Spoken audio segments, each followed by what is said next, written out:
대통령실 측근 논란이 또 불거졌습니다. 대통령을 지근거리에서 보좌하는 대통령실 부속실에 윤 대통령의 팔촌이 선임 행정비서관으로 근무 중인 사실이 확인된 건데요. 대통령실은 법적 문제가 없다는 입장이지만 국민 눈높이에 적합하냐는 지적은 이어지고 있습니다. 관련 소식을 신혜원 체커가 정리했습니다. 네, 가정의 시작을 알리는 코너 뉴스픽 5 시작해 보겠습니다. 자, 오늘 준비한 소식은요. 고발된 전 국정원장 그리고 팔촌 행정관 줄사표 벌써 최고치 마지막 2,000명분 마약입니다. 자, 첫 번째 소식입니다. 윤석열 정부의 국정원이 문재인 정부의 두 전직 국정원장을 고발했습니다. 서훈 그리고 박지원 전 원장입니다. 북한과 연관된 두 사건이 혐의 선상에 올랐습니다. A씨의 사망 첩보가 청와대에 처음 접수된 건 22일 오후 10시 반쯤의 일. 이어 청와대는 다음 날 새벽 1시 관계장관 회의까지 소집합니다. 회의엔 국방부와 통일부 장관 그리고 국정원장이 참석했습니다. 네, 먼저 박지원 전 원장에겐 국정원법 위반, 공용전자 기록 손상 혐의가 적용됐습니다. 자, 2020년 9월 발생한 서해 공무원 피격 사건 관련해 첩보 관련 보고서 등을 무단으로 삭제했다는 건데요. 북한군과 고 이대준 씨의 대화 중에 월북이 아닌 걸로 보이는 내용의 첩보가 담겼고 이걸 정권이 바뀌기 전에 삭제한 게 아니냐는 주장입니다. 나도 그때 놀란 게 보고할 게 없다는 겁니다. 국정원 측에서요? 예, 네. 초기에 이제 사건 직후가 9월 20일, 23일, 24일. 제가 따졌죠. 네. 아니, 국정원 하는 일이 이런 거 정보 분석하는 건데 없다는 게 말이 되느냐. 네. 근데 이제서 이해를 하게 됐습니다. 이 다 삭제했다는 거 아닙니까? 자, 그리고 서훈 전 원장에게는 2019년 탈북어민 강제 북송 사건과 관련한 합동조사를 강제로 조기에 종료시킨 혐의가 적용됐습니다. 자, 이 탈북어민은 북한에서 살인죄를 저질렀는데요. 현행법상 탈북 전에 북한에서 범죄를 저질렀다고 해도 귀순 의사가 명확하면 탈북자로 받아들입니다.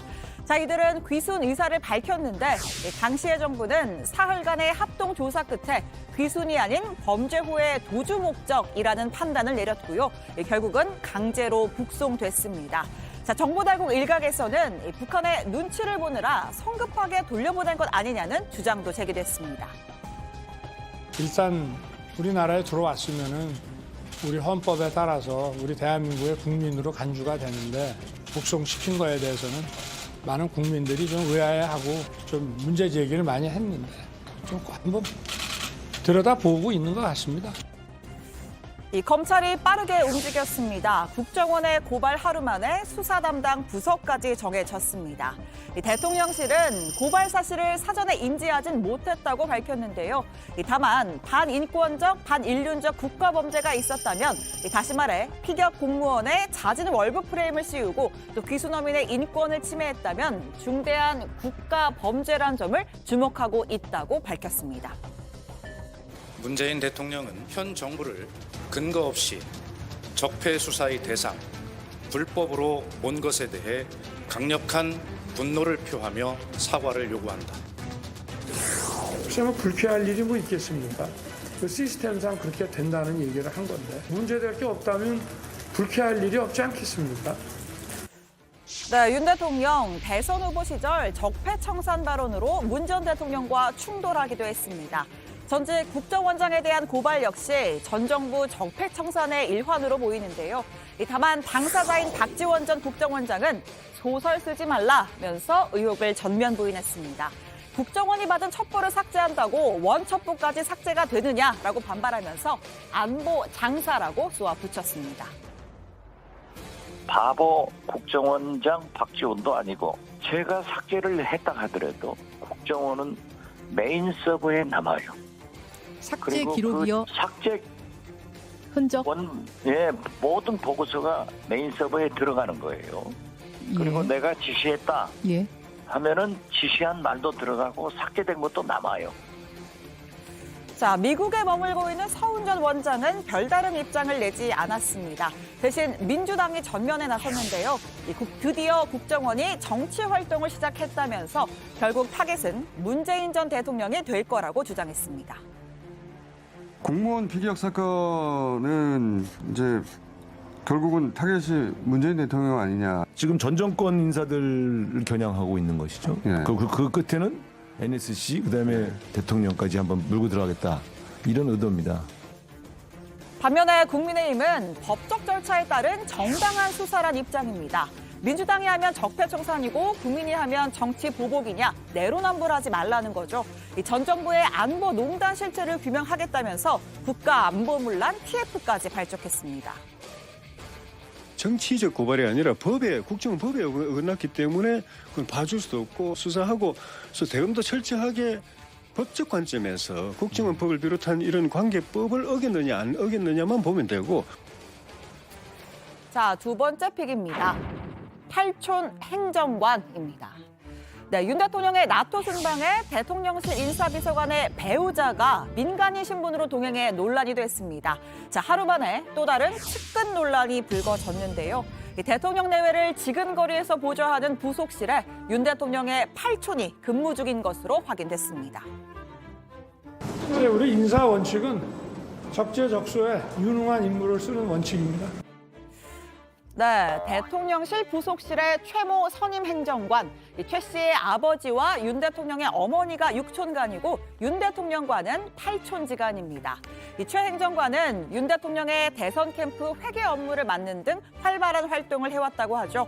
대통령실은 최 행정관은 업무의 연속성 측면에서 대통령실에 임용된 것이다. 또 장기간 대기업 근무 경력 등을 감안할 때 임용에 아무런 하자가 없다고 설명을 했습니다.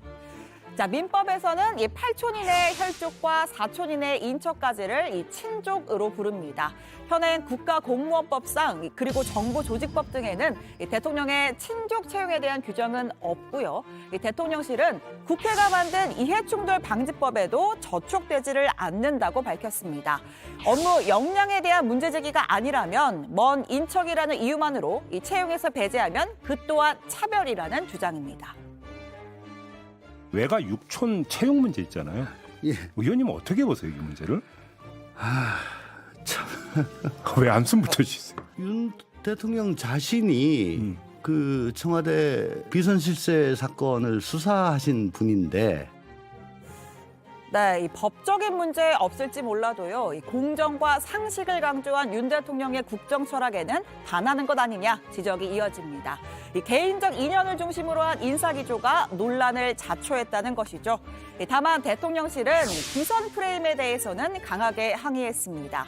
이 비선은 공적 조직 내에 있지 않을 때 성립한다면서 공적 조직 내에서 공적 업무를 하는 분을 비선이라고 하는 건 명백한 오보이자 허위 사실이라는 입장입니다. 민간인을 막 대통령 부인이 데려가라 그러면 데려가고 1호기에 태우라 그러면 태우고. 제가 지난번에도 이진복 정무수석 봤을 때 비공개 대화에서 아무리 봐도 저 여사님이 사고 칠 것 같은데 부속실 만드셔. 별도 팀이 있어야 됩니다. 아니 파장이 커지는 것이 아니라 그거에 대한 이해가 나는 부족하다 이렇게 보고 있습니다. 기본적으로 대통령이든 국회의원이든 공직을 수행하는 과정에서는 조력자가 공무원이 될 수도 있지만 민간인이 될 수도 있는 거예요. 그렇지 않습니까? 네, 이 8촌인 행정관은 공식 조직에 속해 있지만 나토 순방에 동행한 비서관의 부인은 민간인이죠. 물론 기타 수행원 명단에 포함되긴 했습니다. 자, 정치권에서는 김건희 여사 관련 업무를 수행할 공적 시스템이 없이는 논란만 가중될 거란 지적이 나옵니다. 대통령실 오늘도 제2부속실을 만들 계획이 없다고 선을 그었습니다. 자, 세 번째 픽입니다. 네, 줄사표입니다. 문재인 정부의 경제 정책을 설계한 두 명의 인사죠. 소득 주도 성장을 만든 홍장표 한국개발연구원 원장에 이어서 청와대 일자리 수석을 지낸 황덕순 한국노동연구원 원장도 사표를 썼습니다. 두 사람 다 임기가 남았지만 연구기관은 정권의 나팔수가 아니다. 균형을 잡기 어려워졌다면서 사퇴 의사를 밝힌 겁니다.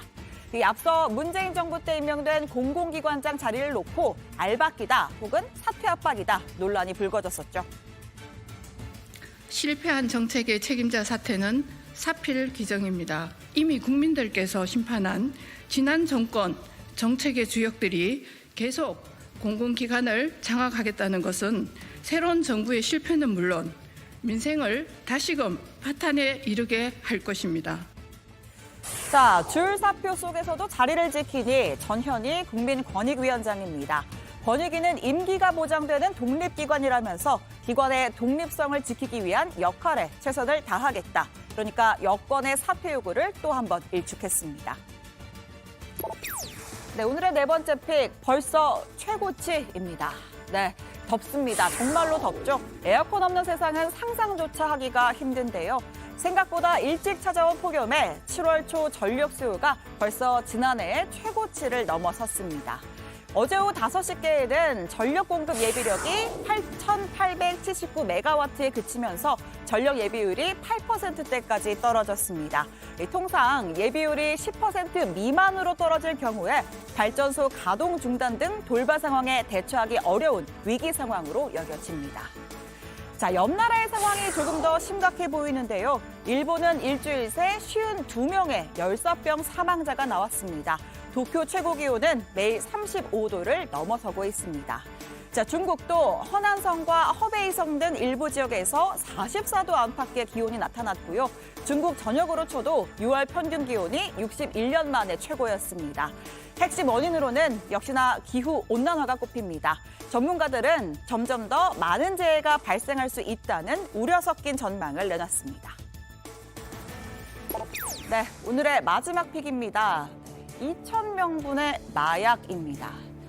며칠 전 서울 강남의 한 주점에서 20대 남성 손님과 함께 술을 마신 30대 여정원이 잇따라서 숨졌습니다.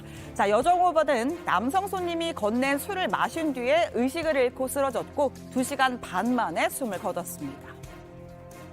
경찰이 찾아서 무슨 일인지는 모르겠는데 여기서 사고가 났는데 CC카메라를 볼 수 있냐는 거예요. 자, 이 남성 손님은요, 홀로 차를 몰고 나간 뒤 나무와 부딪히는 사고를 냈고 경찰이 출동했을 땐 의식을 잃은 채 경련을 일으키고 있었습니다. 그리고 차 조수석 바닥에서 백색 가루가 2봉지 발견됐습니다. 경찰의 1차 검사 결과 마약인 필로폰으로 파악됐는데요. 약 60g, 무려 2,000명이 동시에 투약할 수 있는 양이었습니다. 경찰은 두 사람의 사망 원인을 밝히기 위해 부검을 의뢰하고 숨진 남성이 다량의 마약을 입수한 경위를 수사하고 있습니다.